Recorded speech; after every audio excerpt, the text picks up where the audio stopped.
Luar biasa, bravo Pak Prabowo. Ini mah gila. Dua presiden Indonesia ketipu koruptor. Aset negara terancam ludes di Prancis. Gila sih, nggak nyangka banget. Dua presiden RI sekaligus kena tipu mentah-mentah sama koruptor kelas kakap. Gara-gara kasus ini, dua kedutaan besar RI bisa-bisa kena eksekusi dan diambil alih. Ini bukan hoax atau cerita drama, tapi beneran ada pihak yang mengajukan permohonan ke pengadilan Prancis buat nyita aset pemerintah Indonesia yang ada di Paris. Yang mengajukan permohonan kepada pengadilan Prancis untuk menyita aset pemerintah Indonesia yang ada di Paris. Dan pengadilan Prancis pasti tidak bisa dilobi. Sangat bahaya kalau sampai nanti putusan tersebut dieksekusi, asetnya Kemenhan bisa dilelang, dan justru kita takutkan jangan sampai KBRI juga ikut disita. Itulah yang saya tahu. Waktu itu Bapak Prabowo meminta Wakil Menteri Kemenhan untuk berkonsultasi dengan Hotman. Dan yang bikin makin serem, pengadilan Prancis tuh terkenal nggak bisa dilobi-lobi. Kalau sampai permohonan ini dikabulin dan dieksekusi, aset Kementerian Pertahanan, Kemenhan, bisa dilelang bro. Lebih parahnya lagi, KBRI di sana juga bisa ikutan kena sikat. Nah, ini yang bikin deg-degan. Soalnya, kalau KBRI sampai disita, dampaknya bisa luas banget, terutama buat hubungan diplomatik Indonesia di Eropa. Kronologi panjang, sejak zaman Presiden ke-6 Susilo Bambang Yudhoyono, sampai Presiden ke-7 Jokowi. Jadi cerita ini nggak instan guys, runtutannya panjang banget, bahkan katanya udah mulai dari tahun 2012 pas zaman Presiden ke-6. Nah, makin panas di tahun 2014, sampai akhirnya kasus ini bikin heboh karena ada oknum perwira tinggi yang ikut terseret. Saking peliknya, dibentuklah yang namanya Pengadilan Koneksitas buat menangani kasus ini karena melibatkan sipil dan militer. Waktu itu, Jampidmil, Jaksa Agung Muda Pidana Militer, langsung gercep dapat instruksi dari Jaksa Agung buat ngebentuk tim penyidik koneksitas. Mereka kerja bareng sama Jampitsus, Jaksa Agung Muda Pidana Khusus, buat ngejar dalang di balik kasus ini. Drama satelit, Lockheed Martin kirim surat, Garuda 1 bermasalah. Pada tahun 2015, perusahaan raksasa asal Amerika, Lockheed Martin, ngirimin surat terkait satelit Garuda 1. Nah, di surat itu disebutkan kalau Garuda 1 mengalami thruster anomaly alias gangguan di pendorong satelitnya. Lockheed Martin pun ngasih saran supaya satelit itu di-decommissioning alias dinonaktifkan. Masalahnya, ada seseorang yang sekarang udah diadili, yang ngeyakinin oknum petinggi Kemenhan buat nyari solusi biar slot orbit 123 yang diisi Garuda 1 nggak sampai kosong.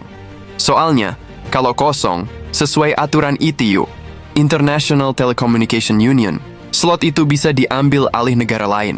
Singkat cerita, si pejabat tadi mutusin buat nyewa satelit pengganti sementara alias satelit floater dari beberapa vendor. Malapetaka besar, penyewaan satelit ilegal, anggaran nggak ada di DIPA.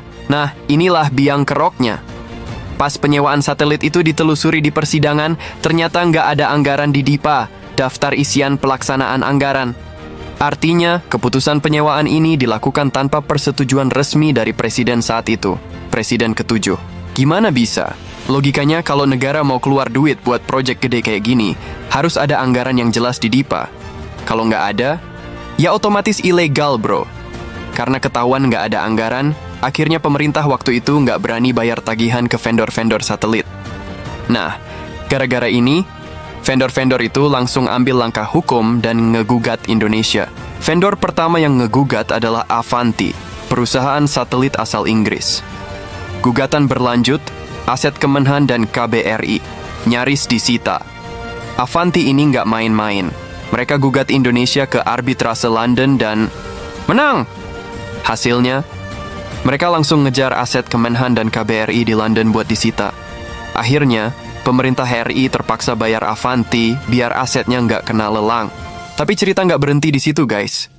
Sekarang ada lagi gugatan di pengadilan Prancis yang bisa bikin aset pemerintah di Paris kena sikat. Kalau pengadilan Prancis kasih lampu hijau, bisa gawat banget. Bayangin kalau KBRI sampai disita, itu bakal jadi tamparan keras buat diplomasi Indonesia di mata dunia. Solusi darurat. Prabowo minta bantuan pengacara top. Melihat situasi yang makin genting, Menteri Pertahanan Prabowo Subianto langsung ambil tindakan.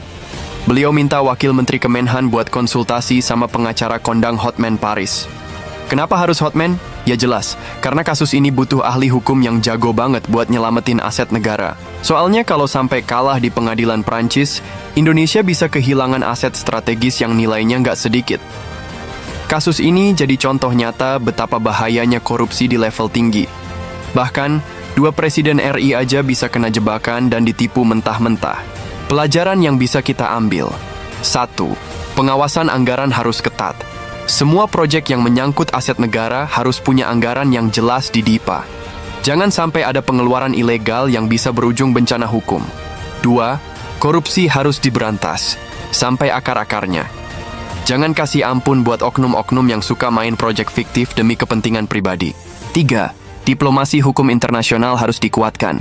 Indonesia harus punya strategi hukum yang kuat di luar negeri biar nggak gampang kena tipu dan digugat kayak gini lagi. Sekarang tinggal nunggu keputusan pengadilan Prancis. Semoga nggak ada lagi aset negara yang lepas ke tangan asing. Buat pemerintah, jangan lengah lagi. Jangan sampai kejadian ini terulang di masa depan. Setelah Avanti selesai, sekarang giliran Navajo yang bikin heboh. Hari ini, Navajo Internasional lagi rame dibahas, karena mereka nekat ngajukan permohonan ke pengadilan Prancis buat nyita aset pemerintah Indonesia di Paris. Nggak main-main, mereka incar rumah-rumah tinggal yang dipakai para pejabat diplomatik kita di sana. Kenapa bisa sampai begini? Ini semua berawal dari sengketa antara Kementerian Pertahanan Republik Indonesia dengan Navajo Internasional.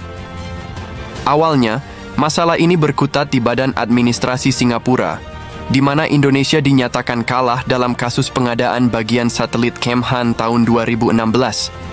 Karena kalah, kita diwajibkan bayar ganti rugi ke Navajo. Tapi entah kenapa, proses penyelesaiannya berlarut-larut sampai akhirnya Navajo bawa perkara ini ke pengadilan Prancis, berharap bisa menyita aset pemerintah kita di sana sebagai bentuk eksekusi putusan Singapura.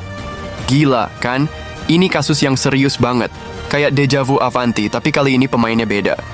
Bedanya lagi, pemerintah sekarang nggak mau tinggal diam. Presiden Prabowo dan jajaran udah siap gaspol, nggak mau nyerah begitu aja.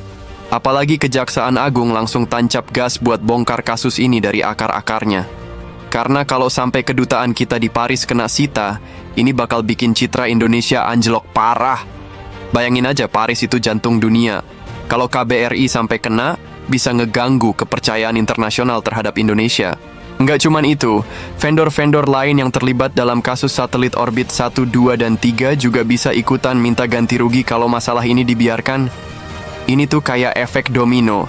Dan menurut Menko Yusril, ada unsur wan prestasi yang bikin posisi RI makin runyam. Udah jatuh, ketimpa tangga pula. Makanya, pemerintah nggak tinggal diem. Mereka siap tempur. Bahkan, Indonesia udah nyiapin langkah-langkah buat melawan keputusan pengadilan Prancis ini.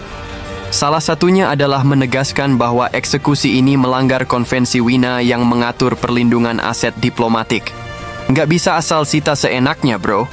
Meski pengadilan Prancis sudah mengabulkan permohonan Navajo, pemerintah RI bakal terus berusaha buat menghambat eksekusi ini. Bahkan, pada 28 Maret 2025 ini, ada pertemuan OECD di Paris, di mana Indonesia bakal angkat masalah ini langsung ke Menteri Kehakiman Prancis. Tujuannya jelas, supaya pemerintah Prancis nggak asal main eksekusi dan bisa lebih objektif dalam melihat kasus ini. BTW, bukan cuma Indonesia yang dianggap wan prestasi loh. Hasil audit dari BPKP nunjukin kalau Navajo juga nggak menjalankan kewajibannya dengan benar. Menurut perhitungan BPKP, nilai pekerjaan yang udah dilakukan Navajo cuma sekitar 1,9 miliar. Jauh banget dari yang seharusnya dibayarkan oleh Kemhan. Jadi bisa dibilang Navajo juga punya andil dalam kekacauan ini. Dan yang makin bikin kesel, pihak Navajo udah dipanggil berulang kali oleh Kejaksaan Agung buat diperiksa, tapi mereka selalu mangkir. Udah gitu, mereka juga nggak mau ditetapkan sebagai tersangka. Makanya, sekarang pemerintah mulai mempertimbangkan buat bawa kasus ini ke level internasional, termasuk minta bantuan Interpol buat nangkep orang-orang di balik Navajo dan bawa mereka ke Indonesia buat diadili. Kasus ini panas banget dan rawan dipolitisasi. Jangan lupa, Presiden Prabowo dulu pernah jadi Menhan, jadi pasti ada aja yang coba ngegoreng isu ini. Tapi buat yang paham runtutan sejarahnya, kasus ini udah mulai sejak Januari 2014, jauh sebelum Prabowo jadi presiden. Artinya, ini bukan soal pemerintahan sekarang doang, tapi lebih ke warisan masalah lama yang sekarang harus diselesaikan. Yang pasti, Presiden Prabowo nggak bakal mundur hadapi masalah ini.